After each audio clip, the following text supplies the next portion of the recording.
No início do século III a.C., o Mediterrâneo Ocidental não era apenas um espaço geográfico delimitado por água e terra, mas um ambiente político tenso, onde duas potências haviam crescido rápido demais para ignorar uma à outra e orgulhosas demais para aceitar limites duradouros. De um lado estava Roma, uma república que havia passado séculos consolidando sua autoridade sobre a Península Itálica por meio de guerras constantes, alianças estratégicas e uma estrutura política que permitia mobilizar recursos humanos em uma escala impressionante. Roma não era ainda o império que se tornaria séculos depois, mas já demonstrava sinais claros de uma ambição que ultrapassava a mera sobrevivência. Sua força residia não apenas em seus exércitos, mas em sua capacidade de reconstruí-los repetidamente, absorvendo derrotas sem colapsar, mantendo uma continuidade institucional que a tornava extremamente resiliente. Do outro lado estava Cartago, uma civilização construída sobre o comércio, com sua base no norte da África e uma rede de influência que se estendia por rotas marítimas, colônias e territórios estrategicamente distribuídos pelo Mediterrâneo Ocidental. Cartago não dependia da conquista territorial contínua da mesma forma que Roma, mas sua riqueza e poder derivavam de sua capacidade de controlar rotas comerciais, explorar recursos e manter uma presença militar eficiente onde fosse necessário proteger seus interesses. Eu me chamo Uriel. Vamos para mais uma prosa.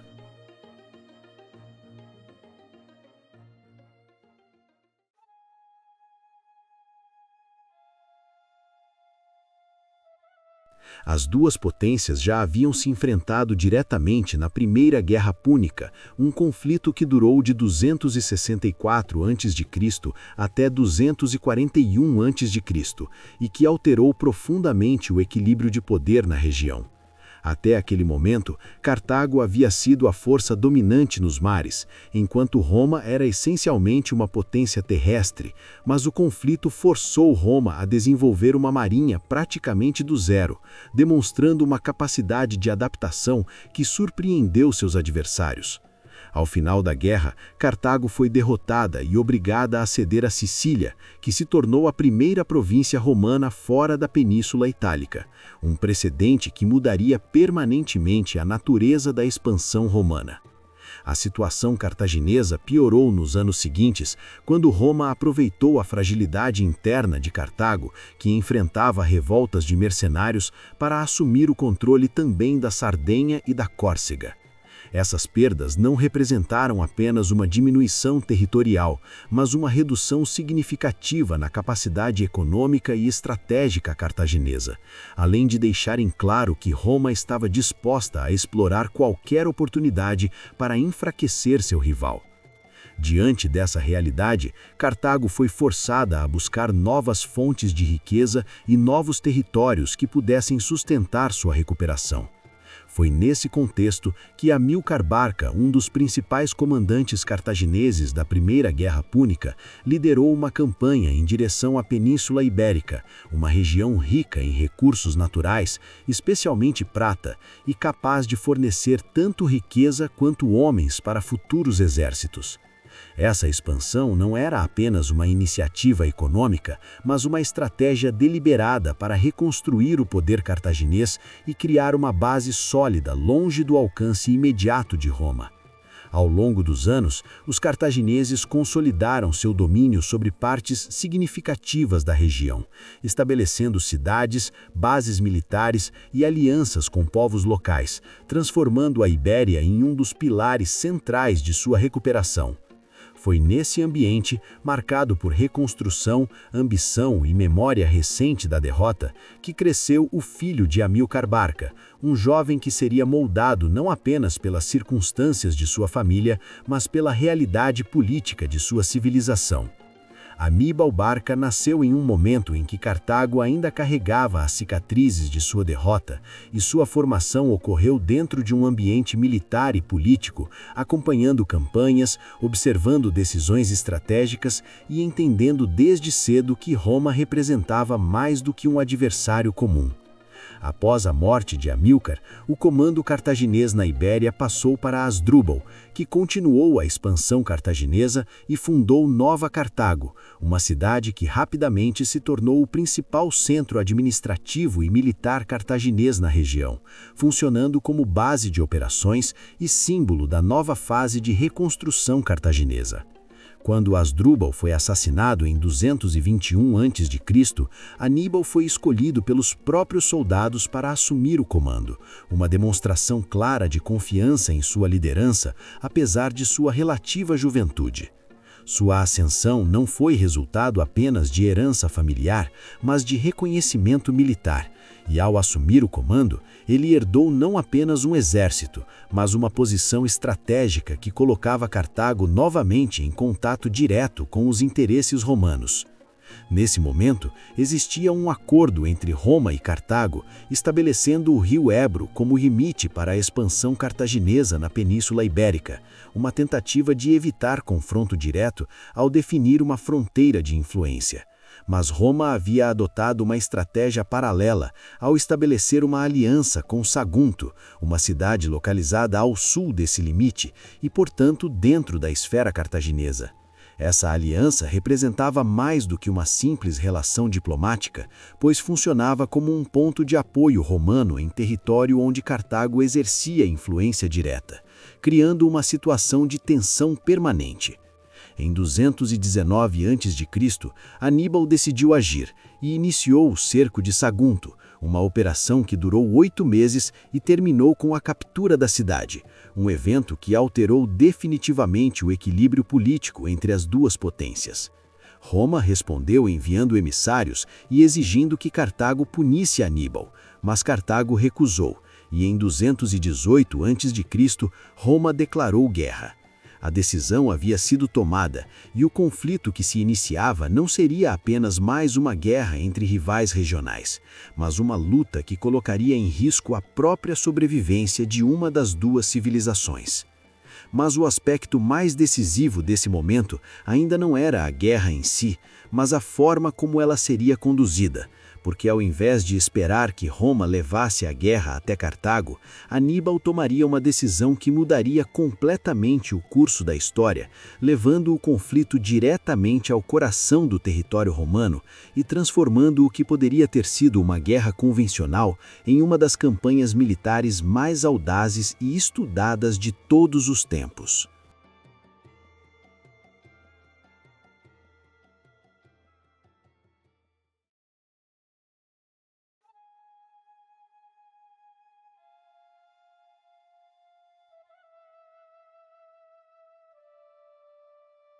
Quando Roma declarou guerra em 218 a.C., sua expectativa era conduzir o conflito dentro de padrões que já compreendia.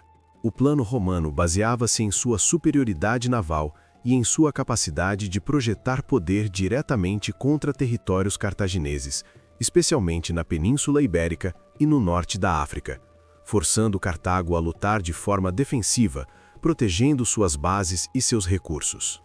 Essa estratégia refletia a confiança romana em sua capacidade logística e militar, construída ao longo de séculos de guerra na Península Itálica e reforçada por sua recente vitória na Primeira Guerra Púnica.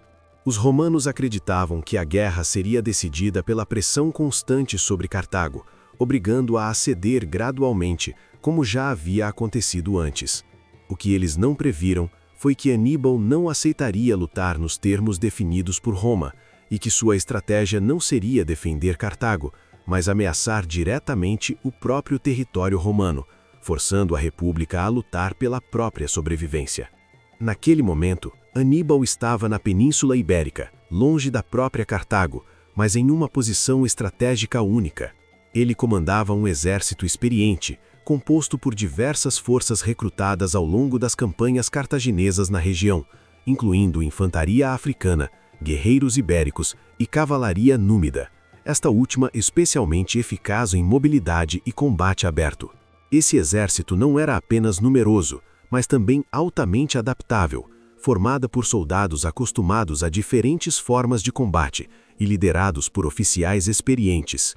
Aníbal compreendia que, se permitisse que Roma conduzisse a guerra de forma convencional, Cartago acabaria sendo pressionada até a derrota, e por isso decidiu agir rapidamente, transformando o conflito em algo que Roma não poderia controlar facilmente. Em vez de esperar por uma invasão, ele iniciou uma marcha em direção ao norte, atravessando o rio Ródano e avançando em território que o aproximaria cada vez mais da própria Itália. Essa decisão não era apenas ousada, mas extremamente arriscada. O caminho entre a Península Ibérica e a Itália era bloqueado por obstáculos naturais imensos, incluindo o rio Ródano e, mais importante, a Cordilheira dos Alpes, uma barreira geográfica que os romanos consideravam uma defesa natural praticamente intransponível para um exército invasor. No entanto, Aníbal não apenas considerou essa rota possível, como também a escolheu deliberadamente, entendendo que o elemento surpresa seria uma de suas maiores vantagens. Durante sua marcha, ele enfrentou resistência de tribos locais, dificuldades logísticas e perdas humanas significativas, mas continuou avançando, mantendo a coesão de seu exército mesmo diante de condições extremamente adversas.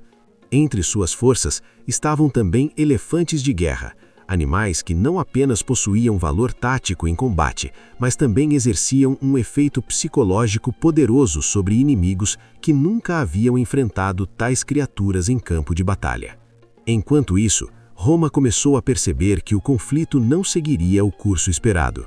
Inicialmente, os romanos enviaram forças para interceptar Aníbal e também para atacar territórios cartagineses na Ibéria, tentando conter sua expansão e cortar suas linhas de apoio. Um dos comandantes romanos, Públio Cornélio Cipião, foi enviado com forças para enfrentar Aníbal, mas ao chegar à região onde esperava encontrá-lo, descobriu que o exército cartaginês já havia avançado além, movendo-se com uma velocidade e determinação que surpreenderam os romanos. Esse desencontro inicial foi um sinal claro de que Roma estava reagindo e não conduzindo os acontecimentos. A iniciativa estratégica estava nas mãos de Aníbal, e cada dia que passava aumentava a possibilidade de que o conflito fosse travado em solo italiano, algo que Roma não enfrentava havia gerações. A travessia dos Alpes representou o momento mais crítico dessa fase da campanha. O terreno era hostil, o clima imprevisível e os caminhos estreitos e perigosos, expondo o exército a ataques e acidentes constantes. Muitos soldados morreram durante a travessia, seja devido ao frio, à fome ou aos confrontos com populações locais, e o próprio exército sofreu uma redução significativa em seu tamanho original. Ainda assim, uma parte substancial das forças cartaginesas conseguiu completar a travessia e emergiu no norte da Itália, um feito que teve consequências imediatas e profundas. A presença de um exército inimigo em território italiano não era apenas um problema militar, mas um choque psicológico para Roma, que agora enfrentava a realidade de uma invasão direta, conduzida por um comandante que havia conseguido fazer algo que muitos consideravam impossível. Quando Aníbal finalmente desceu dos Alpes e entrou na Itália, ele não era apenas o líder de um exército invasor, mas o comandante que demonstrou uma combinação rara de audácia estratégica, resistência e capacidade de liderança. Roma agora enfrentava uma ameaça que não podia ser ignorada, e a guerra que havia começado como um confronto distante estava prestes a se tornar uma luta direta pelo controle da própria Itália.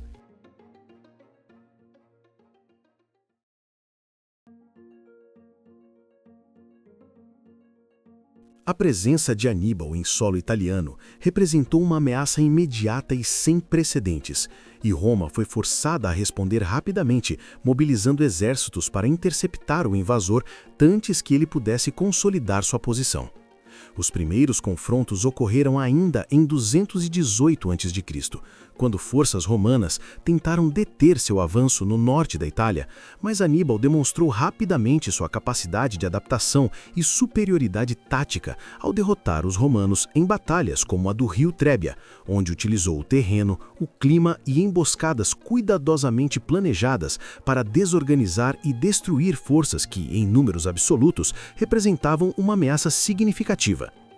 Essas vitórias iniciais não apenas garantiram sua sobrevivência em território hostil, mas também começaram a alterar o equilíbrio psicológico da guerra, demonstrando que os exércitos romanos podiam ser derrotados em confrontos diretos dentro da própria Itália. No ano seguinte, em 217 a.C., Aníbal continuou sua campanha e enfrentou outro exército romano próximo ao lago Trasimeno, onde conduziu uma das emboscadas mais bem-sucedidas da história militar.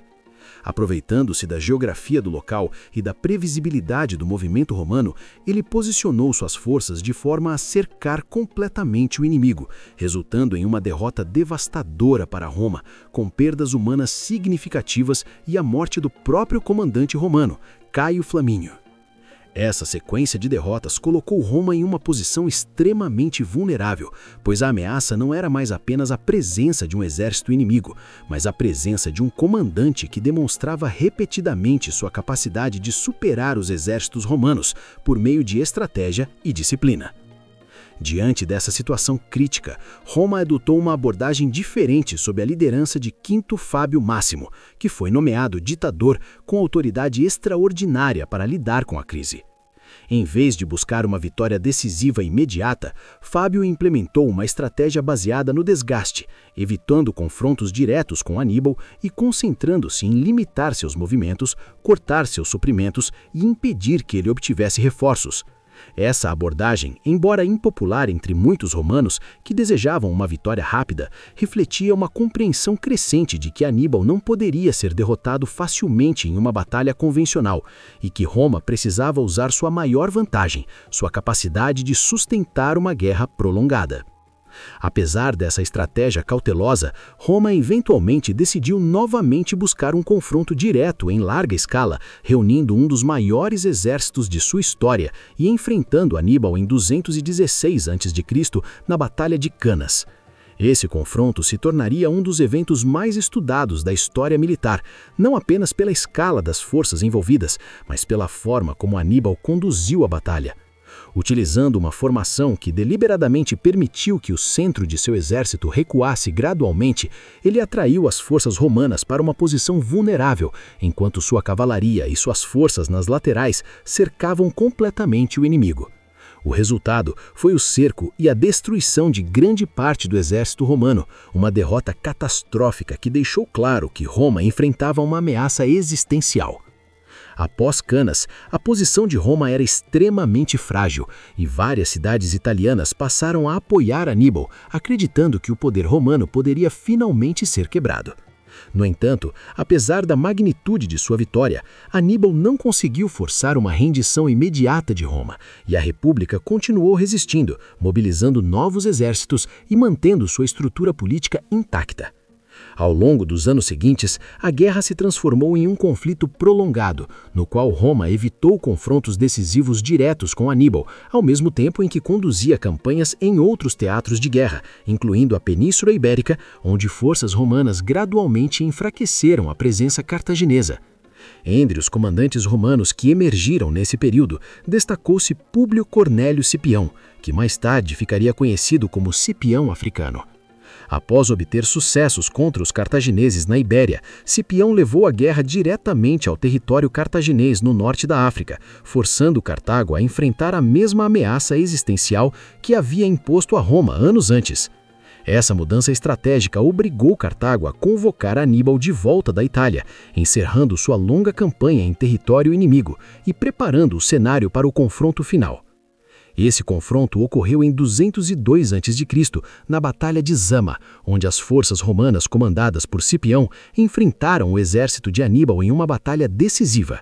Diferentemente dos confrontos anteriores, os romanos agora estavam mais preparados para enfrentar as táticas cartaginesas, incluindo o uso de elefantes de guerra, e conseguiram neutralizar suas vantagens e derrotar seu exército. A derrota em Zama marcou o fim efetivo da Segunda Guerra Púnica, e Cartago foi forçada a aceitar termos severos, perdendo territórios, poder militar e autonomia estratégica.